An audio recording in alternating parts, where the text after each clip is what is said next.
The store has two different types of candy bars. Each table represents a proportional relationship. Which brand is the better deal?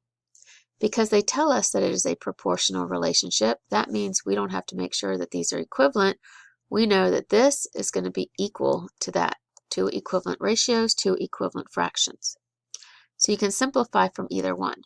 So if you do 6 divided by 498, or 498 divided by 6, we take the money, is what we're going to divide into, and the reason why is we had 6. A 6-pack was 498, so we divide this by 6, and we divide this by 6. And that is going to get us 81 candy bar is going to give us 83 cents, or that could be 0.83. So this is 83 cents.